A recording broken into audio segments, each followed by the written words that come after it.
कहते हैं जहां तक का रास्ता दिख रहा है वहां तक चले जाओ, आगे का रास्ता खुद ब खुद दिख जाएगा। आज इस वीडियो में मैं आप लोगों को एडसन अरांटास दो नसीमेंटो के बारे में बताने वाला हूं, जिनको हम लोग पेले के नाम से भी जाना करते हैं। इनसे बड़ा फुटबॉल प्लेयर 20वीं सेंचुरी में आज तक कोई नहीं हुआ।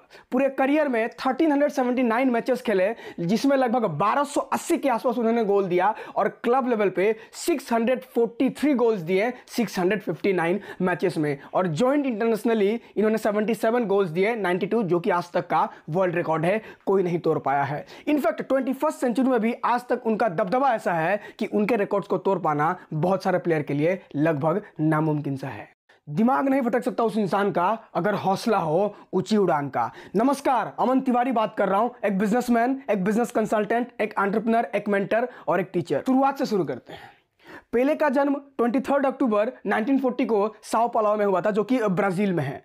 इनका नाम थॉमस अल्वा एडिसन के नाम पे पड़ा था, एडिशन, EDISON। यहां पे क्या हुआ था, एडिशन ने आई को हटा के एडिसन रखा गया, लेकिन बहुत सारे डॉक्यूमेंट्स ऐसे हैं जिसमें उनका नाम एडिसन ही जाना जाता था, लेकिन कुछ जगह उनको एडिसन के नाम से भी जाना जाता था। एक बार एक कंपटीशन चल रही थी, उस कंपटीशन के दौरान उनसे किसी की बाताबाती हो गई एंड उस दौरान एक प्लेयर ने उनको स्लेजिंग किया और वापस उन्होंने भी स्लेजिंग किया और किसी थर्ड पार्टी ने उनको एक नाम दिया जिस नाम से वो पूरी दुनिया में फेमस हो गए, और वो नाम था पेले। उनका बचपन गरीबी में बीता। उनके पापा डोंदिनो वो भी फुटबॉल खेला करते थे और बाद में चल के वो फुटबॉल सिखाने भी लगे उनको। उनके 2 भाई बहन थे और दोनों भाई बहन उस समय छोटे छोटे थे, तो उनके पापा के पास उतना पैसे नहीं थे। इतनी पैसे की तंगी कि खाने के लाले पड़ रहे थे उनको।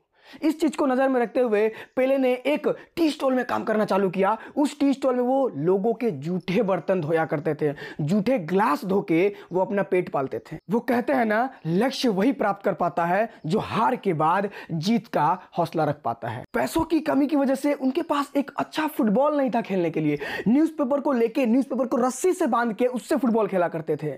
उनके पास मोजा था, मोजा में कुछ गंदे कपड़े, कुछ कहीं से बोतल वगैरह लाके उसको बांध के उससे फुटबॉल खेला करता था, वो भी नंगे पैर। बचपन में कितने अच्छे अच्छे टूर्नामेंट्स खेले नंगे पैर। जूते खरीदने के तो पैसे नहीं थे, फुटबॉल तो खरीद नहीं पाते, जूते कहां से खरीदते। इस चीज को नजर में रखते हुए उनका जीवन पूरा गरीबी में बीता। एक बार क्या हुआ, उनके पापा अचानक रात को रोने लगे और उस चीज से वो परेशान हो गए।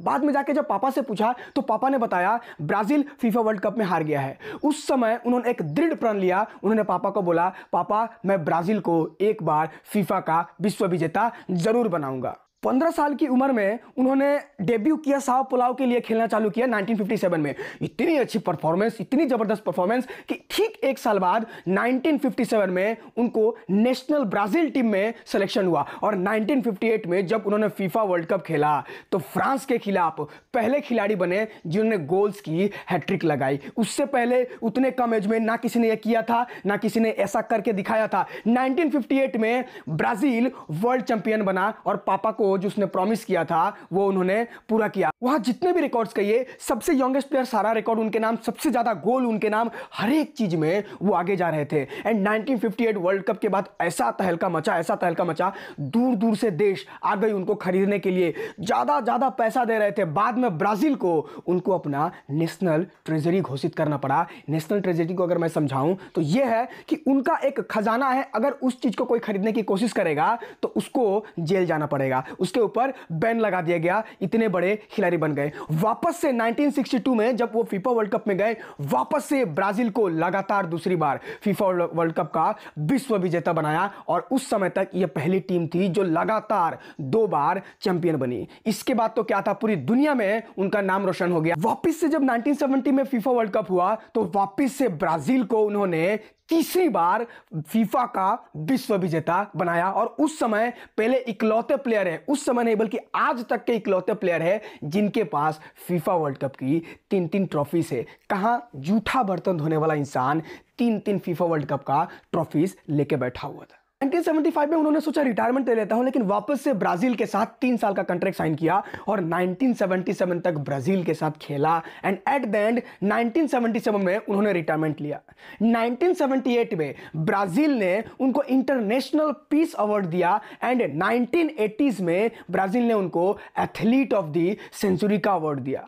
एक फुटबॉलर को athlete of the century, century मतलब पूरे 100 साल का सबसे बढ़िया एथलीट बने वो, एंड वापस से ये अवार्ड चल के 1999 में ओलंपिक कमेटी ने उनको वापस से एथलीट ऑफ द सेंचुरी का नाम दिया और 2000 में वापस से IFFHS ने उनको प्लेयर ऑफ द सेंचुरी का नाम दिया। वो इंसान जिसके पास खाने तक के पैसे नहीं थे, वो इंसान जिसके पास एक जूते पहनने तक के पैसे नहीं थे, वो पूरा सेंचुरी का प्लेयर बन चुका था। 2010 में उनको न्यूयॉर्क कॉस्मोस का ऑनररी प्रेसिडेंट बनाया गया। रिसेंट एक ट्वीट आई कि अभी के जो भी प्लेयर कुछ नया कर रहे हैं, सबसे पहले वो काम, वो स्किल्स पेले ने किया था। इतनी बड़ी उपलब्धि, फुटबॉल जगत का उनको ब्रांड एम्बेसडर भी बनाया गया था। लेकिन 29 दिसंबर 2022 को पेले ने इस दुनिया को अलविदा कहा। इतने विजनरी प्लेयर, इतनी अच्छी उनकी स्किल्स थी कि आज तक जब उनका डेथ हुआ तो ब्राजील में आधा झंडा फहराया गया, पूरी दुनिया में उनका शोक मनाया गया। जब किसी का माइंडसेट किस और करने को होता है तो छोटी छोटी चीज को लेकर वो बैठता नहीं है, बड़ी चीज करने के लिए वो अपने आप को आगे हमेशा बढ़ाता है। और हम लोग एक छोटी सी बात को लेके बैठ जाते हैं और हम आगे नहीं कर पाते हैं। कितनी फेलर्स देखे पेले ने अपनी जिंदगी में, लेकिन आज तक के सबसे बेस्ट प्लेयर बने हुए हैं। आपके अंदर भी वो जज्बा है, आप भी वो काम कर सकते हैं, बस चाहिए मेहनत और लगन। एक काम को कीजिए, उसको छोड़िए मत, अपना 100% दीजिए, 110% दीजिए, आप लोग भी उस काम को एकदम 100% कर पाएंगे। आज के लिए इस वीडियो में इतना ही। वापस मिलेंगे हम लोग एक नई कहानी लेके, एक नई ऊर्जा से और एक नई प्रण लेके कि हमें भी कुछ करना है। ये वीडियो देखने के लिए आप लोगों का बहुत बहुत धन्यवाद।